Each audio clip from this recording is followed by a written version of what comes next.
Hello, everyone. Welcome to Quick News with Blake Horton. Today, I'd like to start with an X story from Representative Nancy Mace. She says that she is being briefed on cybersecurity or the future of cybersecurity by the Naval Information Warfare Center. I think this is an important story because I've been seeing a lot of reports about cybersecurity, especially around the upcoming November 5th election. So keep an eye on that. For those of you who don't know, Nancy Mace is a representative from the great state of South Carolina. Next story. The Washington Post won't endorse a presidential candidate for the first time since the 1980s. The Washington Post is a very outspoken outlet about politics. It says a lot that they're not willing to endorse a candidate. Another story. CNN is predicting that President Trump might win the popular vote as well as the electoral vote. This has set the Democrat Party in a panic. Next story. Speaking about presidential endorsements, let's look at that further. In addition to the Washington Post not endorsing a presidential candidate, which in itself is saying that they endorse President Trump without them saying they endorse President Trump, other news outlets and important Democratic stronghold endorsements from the past that are also refusing to support a particular candidate or outright endorsing President Trump include the following: the LA Times, the Teamsters Union, firefighters unions, police officers union, and the Border Patrol Union. This is from Tucker Carlson off of X, who recently interviewed Amaryllis Fox Kennedy.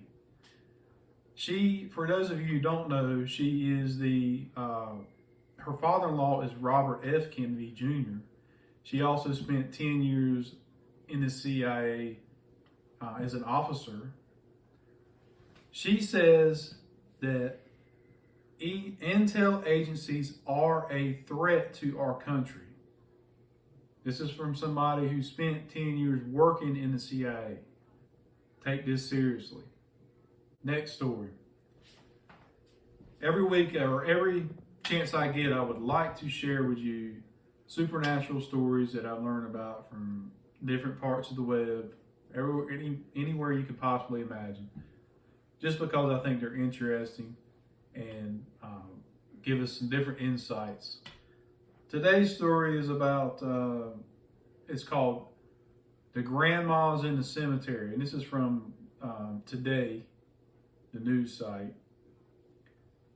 It says, Jeff, a resident of Dayton, Ohio, was driving with his 3-year-old son, Miles, in the back seat when they passed by a modest cemetery decorated with only flowers and small plaques.